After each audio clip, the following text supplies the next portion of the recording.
de Tierras Bajas, que partió el 15 de agosto de Trinidad, primero de una comunidad emblemática que hasta hoy sigue resistiendo,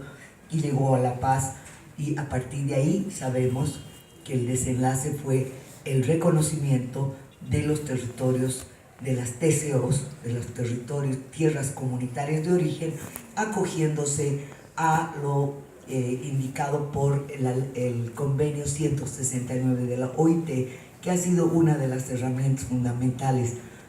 de los movimientos indígenas de todo Abya Yala para asentar su derecho, que es un derecho que precede a la formación de los estados nacionales y que por lo tanto es una ocupación ancestral y un conocimiento profundo de los ecosistemas donde habitan estos pueblos indígenas, con distintos grados y distintos estilos de relacionamiento con el entorno natural. Es entonces muy oportuno este momento para presentar esta revista, este número de la revista Cuestión Agraria, dedicada al tema central del TIPNIS, por varias razones más. Porque además ya van a ser 7 años de la partida de la 8ª marcha del TIPNIS, y en septiembre serán 7 años de la masacre, de la agresión estatal brutal que se produjo en Chaparina, y que provoca lo que es, a mi juicio, la crisis de todo un paradigma, y sobre todo la crisis de un discurso o de un conjunto de discursos encubridores de la verdadera naturaleza del proyecto estatal. Mi intención era leer absolutamente con Chuis toda la revista y comentar uno por uno todos los trabajos, pero he tenido acceso a ella recién después del almuerzo y he podido leer a fondo solo unos pocos de estos trabajos. Puedo sintetizar básicamente un elemento clave que es común a este esfuerzo y que indica la profunda preocupación de la Fundación Tierra y de otras entidades por el esclarecimiento y por la recuperación de la memoria reciente, de la memoria corta. Porque ocurre que estamos en un panorama mediático y político profundamente banalizado por el debate preelectoral, por las ambiciones, por las alianzas, por las incluso movidas de serrucharse mutuamente el piso, como ocurre con esta misma presentación que ahorita se va a duplicar en otra coalición medioambientalista que pudiera haberse beneficiado también del conocimiento que aporta esta revista. Entonces, un panorama de lo más desagradable que no dan ni de leer noticias, ¿sí? Y qué momento más oportuno para hacer una pausa de ese ruido, de esa hojarasca, de esa explosión discursiva, caótica y poco preocupada por los problemas de fondo de nuestro país. Problemas que sin duda están detrás de la política, pero el escenario del debate es totalmente tangencial a estos problemas profundos. Y por eso es muy importante que se haga un recuento desde varios ángulos, un análisis o incluso una refrescada de la memoria a través de la estrategia testimonial, que es la que aplico yo en mi trabajo, para ver qué es lo que ha pasado, qué está pasando, qué escenarios de conciencia pública abre y ha abierto la crisis de Chaparina y en general el shock que nos ha provocado la problemática del TIPNIS. El TIPNIS sin duda es un hito de la conciencia colectiva del país, porque nos alerta sobre una problemática no solo común a todas y todos los bolivianos, sino al planeta entero y en particular a nuestro continente, subcontinente el continente que mal llamado América, que los indios Kuna han rebautizado como Abya Yala. Este espacio geográfico, en cuya cintura adornada por un cinturón de joyas que son lagos y volcanes. En ese cinturón se han librado, estoy hablando de Nicaragua, más de 82 marchas en contra de la construcción de ese canal. La conciencia de esos marchistas indígenas y campesinos de Nicaragua que han logrado frenar una millonaria y absurda inversión china de cortar ese cinturón de la tierra, esa huaca sagrada de nuestro continente, hace eco, tiene ecos en Bolivia. Sepamos o no las noticias, sentimos en esta tierra los efectos de la deforestación del Tigris y de toda la Amazonía. Sentimos en carne propia el 2016 la sequía, la falta de agua, que no era solo el epifenómeno de la ineptitud estatal, de la improvisación y de las pequeñas rencillas intelectualoides en las que se embarca el gobierno para justificar sus errores y metidas de pata. Aquí lo que se jugaba era una cuestión estructural, que es el impacto general de un proceso como el que se está viviendo en la Amazonía boliviana. Entonces, el caso del Tigris toca el eje de una serie de problemáticas comunes al continente, una de las cuales en particular es la de... Es de la Coca-Cola. Tráigame la pila, por favor. Entonces, yo tengo entonces que plantearles uno de los ejes importantes de articulación continental en el que está envuelto el conflicto del Tigris, que es el IRSA, la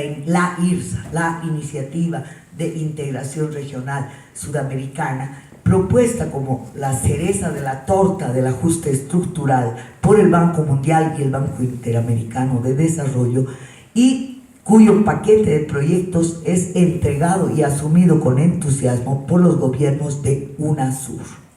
con actores viejos y nuevos, porque en la primera iniciativa, en la fase neoliberal del IRSA, el subimperialismo brasilero, con toda la memoria de la agresión a la Amazonía que producen las dictaduras militares, tanto allá como acá. No se olviden que el Bala y el Chepete eran el sueño de Chito Valle en la época de la dictadura de Banzer, ¿no? Entonces, esas represas, esas carreteras bioceánicas, esos ejes de integración subregional que no son nada más que canales de flujo de mercancías y capitales que vienen entre Brasil y China. Entonces son ejes más bien de penetración imperialista y colonial de la Amazonía, en la cual se haya envuelto todo el paquete de proyectos, de megaproyectos desarrollistas del gobierno del MAS. Bala, Chepete, Rositas, Tariquía, la exploración petrolera, la minería a cielo abierto, el anuncio y la amenaza del fracking, que son los esquistos no convencionales que se extraen de la tierra al costo altísimo de la contaminación de vastísimos caudales de agua. Entonces tenemos un panorama en el cual encaja este corazoncito de Bolivia, que es el Tigris, que a su vez Bolivia es en cierto modo un corazón de nuestro subcontinente, porque es el remanente de lo que fue el vasto mercado interno colonial de los años de la época de la gran minería de la plata, que sin duda era también una relación antigua con la selva, porque el Cerro Rico de Potosí fue dedicado por los incas a proteger el territorio nuclear andino, pero a la vez de intercambiar poderes simbólicos con la Amazonía. Entonces, ese nexo con la Amazonía, entre los Andes y la Amazonía, ha sido brutalmente cortado por estas políticas desarrollistas, y es gracias a la crisis y a la sequía del 16 que nos percatamos de dónde viene la lluvia y de dónde viene la humedad que fertiliza las plantas en el altiplano, de las cuales nos alimentamos. Todos comemos chocolate. Pocos sabemos que el chocolate es un producto amazónico. El otro día, un amigo que no veía hace años, que es todavía equivocadamente masista, me pregunta: ¿de dónde es oriunda la coca, compañera? ¿Del Perú o de Bolivia? Y yo: compañero, cuando nació la coca no había ni Perú ni Bolivia, ¿ya? Y además su origen en la etnobotánica es la Amazonía. Entonces, la Amazonía, fuente de conocimientos, fuente de especies extraordinarias, fuente de medicinas, de alimentos que todavía ni siquiera conocemos en las ciudades, ¿no? Y por otro lado, el manejo de esa relación con el bosque, que requiere de una conceptualización radicalmente distinta de la que es dominante. El Tirnis alberga un tipo de comunidad interétnica, migrante, trashumante, que se asienta, se vuelve a asentar, explorando la combinación entre agricultura de roza y quema,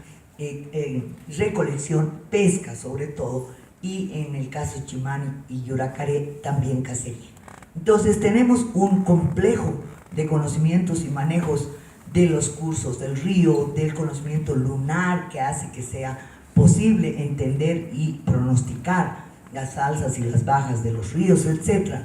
Y todas las especies emblemáticas que nos indican la salud del agua, como el delfín del río. Entonces hay una gama muy grande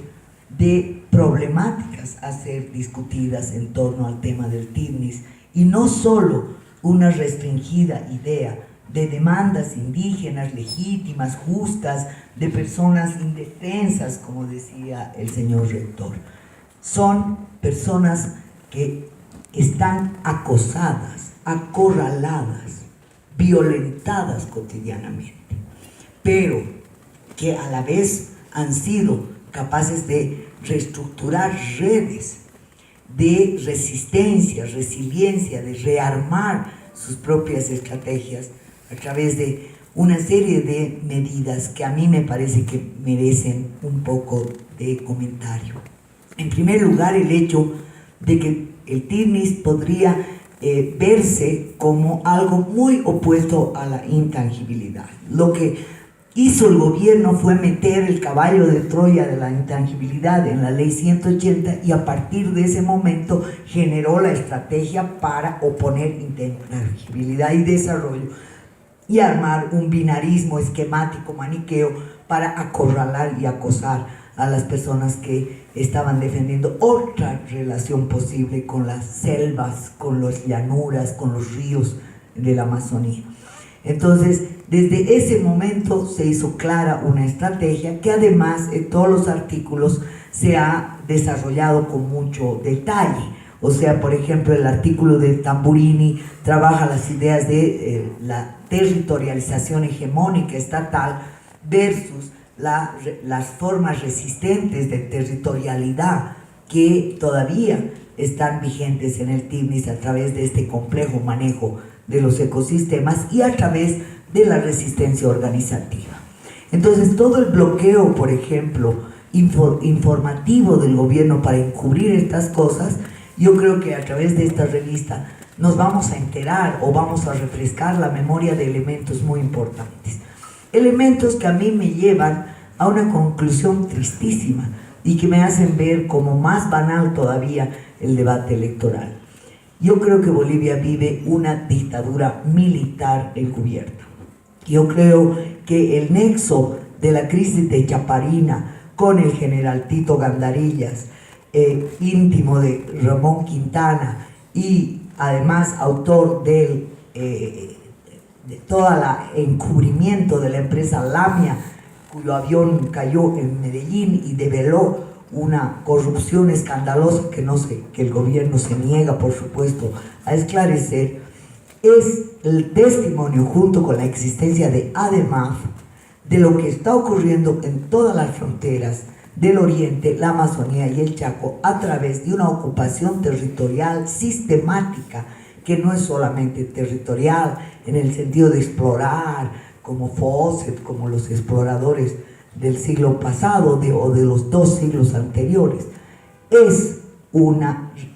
sistemática labor de inteligencia, de destrucción de las organizaciones, de infiltración a partir de políticas incluso sexuales que hacen que las propias dirigencias masculinas entren en crisis. Entonces, a través de testimonios en mi trabajo yo he mostrado la estrategia de infiltración de las marchas y la estrategia de captura vía sexual de infiltradas mujeres que entran a comerse a los dirigentes. Entonces, esa estrategia burda es reconocida por una red de mujeres, niños, familias, ancianos, ancianas, los veteranos de la primera marcha y de la octava y de la novena. Hoy en día están volviendo a tejer redes que nos dan una posible esperanza de futuro. En varios de los artículos se hace mucha, digamos, se trata de ver cuáles son las salidas, ¿no? ¿Qué opciones hay, ¿no? Por ejemplo, Tamburini habla de que las comunidades de TICNIS están en 3 opciones, en una disyuntiva muy compleja, que es o de subsumirse al proyecto cocalero hegemónico y entrar en la economía mercantil, o resistir en forma heroica y quizás aislada, o emigrar. Las 3 cosas no son opciones, están ocurriendo ahorita, ¿sí? Y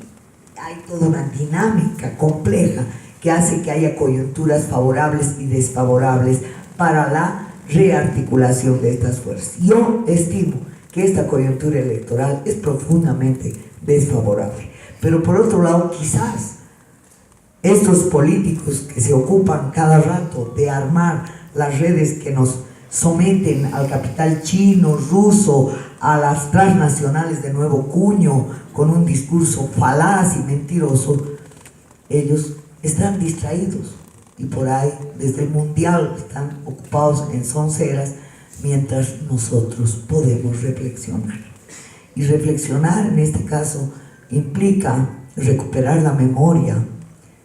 retrotraernos hasta la primera marcha, escuchar, mirar. Yo tengo una lista muy grande de material audiovisual en YouTube que ustedes pueden ver para refrescar la memoria. Es muy importante no olvidar ese filo de la acción estatal, que se adorna con palabras bonitas, con aprendizajes retóricos de última hora, barnizados con jergas de las ciencias sociales, etc., para marear la perdiz y en realidad encubrir un plan no solamente de ampliar el control territorial de los militares, que es a la vez un control cultural y un control en el sentido de una centralización absoluta de todas las decisiones. Basta ver lo que cuenta Tamburini y también otros artículos acerca de qué son las autonomías indígenas. Las autonomías indígenas están absolutamente tuteladas, están llenas de pasos burocráticos, están articuladas a ejes de decisión que son completamente centralizados. Entonces el Ministerio de Tierra tiene que certificar si efectivamente son o no son indígenas. Entonces hay una cosa totalmente paradójica: en 12 años no hay más que 2 o 3 autonomías tuteladas y vinculadas a toda una serie de saberes letrados que de algún modo hacen caso omiso de las prácticas y sobre todo de los conocimientos corporales y de las memorias de control, de cuidado, de relacionamiento con los ciclos naturales y obviamente de explotación, de extracción de subsistencia del bosque. Esa idea de intangibilidad en realidad ya ha sido cuestionada en Brasil con la idea de reservas extractivistas, por la cual murió un dirigente importante, el Chico de Asís, en los años 80. Entonces esta lucha por hacer un aprendizaje del mundo indígena para articular estrategias que permitan una extracción sustentable de recursos y a la vez una protección y cuidado de los mismos, es el modelo que estaban realizando las comunidades a través de sus matrimonios interétnicos. Si los mojeños, que eran más sedentarios, con una cultura misional más asentada, que ya habían dejado hace siglos de ser cazadores recolectores, se casaban con yuracarés y con chimanes de los cuales pudieran reaprender el manejo del ecosistema selvático y de todos sus riesgos. Entonces, esa manera de aprendizaje intercultural es la misma que hacían los siringueros con los pueblos indígenas que habitaban en las selvas del Acre y que permitieron una extracción selectiva, cuidadosa de castaña y de caucho, que es básicamente el modelo apropiado para una coyuntura en la que los bienes comunes están siendo totalmente avasallados. Entonces, la única protección contra la explotación petrolera, contra la invasión de carreteras y de cocaleros, etc., tiene que ser una fórmula que permita un acceso equitativo a ciertos recursos y bienes que también vienen de la modernidad, porque ese es el gancho consumista del Estado que nos permite mirar cómo hay ahí una lógica capitalista a secas, ¿cierto? A pesar de que en octubre del 2012 en la Isla del Sol hicieron un alarde del Pachacuti anticapitalista, dejando un basural ahí sin consultar a las comunidades, hablando de mandar obedeciendo, pero avasallando los más elementales derechos de la gente, con apoyo de la fuerza naval. Entonces, ¿qué farsa más escandalosa hemos sido capaces de tolerar, ¿no? Y Tamburini habla de que salgan de una vez de su letargo los indios. Y yo digo, saldremos todos del letargo. ¿Qué es eso de distraerse con lo banal y olvidar que lo que está en juego son temáticas de largo plazo, son la posibilidad de vida de nuestras generaciones futuras, es la posibilidad de ser capaces de un país más digno y soberano en materia alimentaria, en materia de nuestros conocimientos medicinales, etc., ¿no? Y todo esto es lo que yo creo que está contenido en la revista desde distintos puntos de vista, y cada cual con su aporte y cada cual también